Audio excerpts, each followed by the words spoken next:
Hello students, in this video we'll begin our discussion of orthogonal matrices. We say that an n by n matrix is orthogonal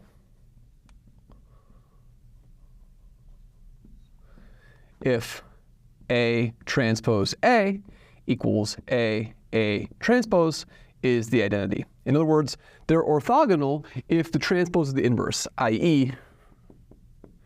if A inverse is equal to A transpose. So that's what orthogonal, the condition for orthogonal means. Now there's several alternative criterion for being an orthogonal matrix. Let's discuss them. So here's the main criterion. This is the classification theorem.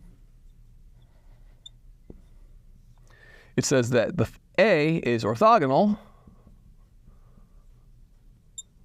if and only if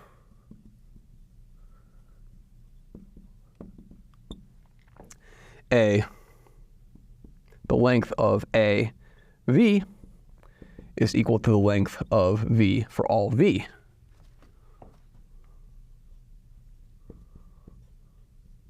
In Rn. Okay? And so here's the proof of this theorem. So proof.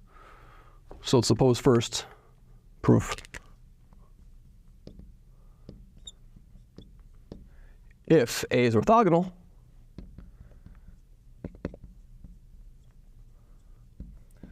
then the length of AV squared is just going to be AV dot AV, right? Because the norm squared is the dot product, right? I can put the transpose on the other side, right? And so I can start this as A dot A transpose AV, but that's the identity, so that's just the length of V quantity squared. It's taking the square roots of this over here.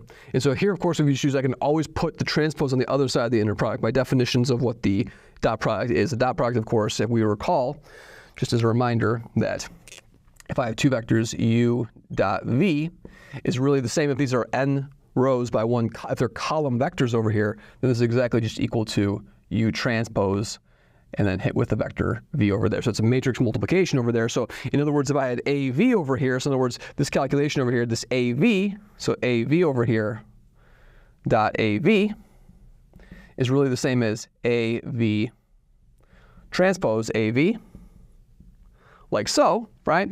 And of course, I can reverse the order of these transposes over here. This is really just V transpose A transpose by properties of transpose, then AV, right? And that's exactly just equal to V dot what? Dot A transpose AV. So that is a little calculation over there which verifies this step and the inequality which was key to this over here. So in other words, if A is orthogonal, we can conclude from this that the length of A, this implies that length of A, AV is equal to the length of V, right? And so now, of course, there's one sort of intermediate ground over here, so we can show, of course, that what this implies is I also know that once I have this condition over here, I can polarize it and get a property of the inner products over here. So now, note now that suppose that what? Suppose that this is true. AV is equal to V for all V. Then I also get this. Then, for any u and v, we have that AU dot AV is equal to u dot v. Okay? Now, why is that the case? I'm just going to polarize. This follows from polarization, right? This is just polarization. Okay? Polarization says that u dot v is 1/4 u plus v squared minus 1/4 of what? Of u minus v squared, okay? Of course, what happens over here is when we square this out, we'll have u dot u, v dot v. So I have all of those things over there. Of course, there's probably going to be a factor of 2 over here. So let's make sure I get the polarization correct. So I'll have a factor of, if I multiply this by 2, I should get what I want, right? So let's make sure I have this correct. So this will be length of u squared minus length of u squared. That will cancel out. I'll get a 2, so I'll get 1/4 Perfect, so that will work out perfectly, right? I need a quarter over here, not a 1/2, right? Because what's going to happen over here is this is going to be a norm of u squared minus norm of u squared, a norm of v squared minus norm of v squared. Then I'm going to have 2u dot v, 2u dot v with a negative sign over there, so I have a total of 4u dot v, so those will cancel out. So this polarization is true. So in other words, if I have that this is true over here, then I can replace this with an a of u plus v and a of u minus v, and that'll give me a of v, and I know the norm identity is true, so that this has to be true as well. So polarization gives me this for free.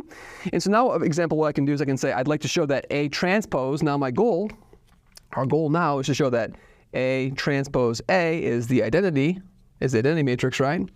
And so what we can do now is this. So we can use this identity over here to say what? So say that for any x and y, I know that u dot A transpose A v is equal to u dot v, right? U dot v, okay?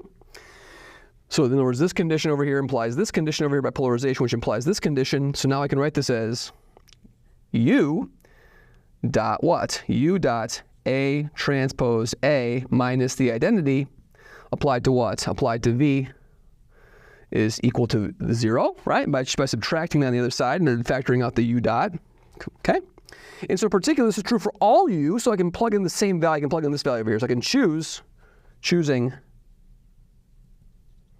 u to be A transpose A minus the identity v, which is a permissible choice. We can conclude from this what? We can conclude from this that this implies that A transpose A minus the identity v dot A transpose A minus the identity applied to v is equal to 0 for every vector, for every v.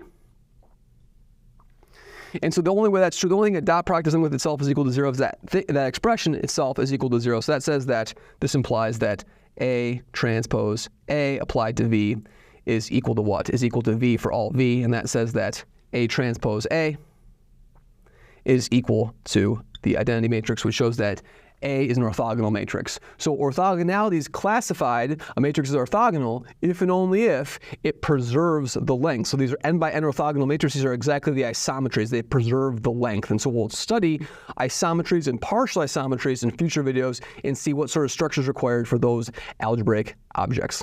Thank you very much.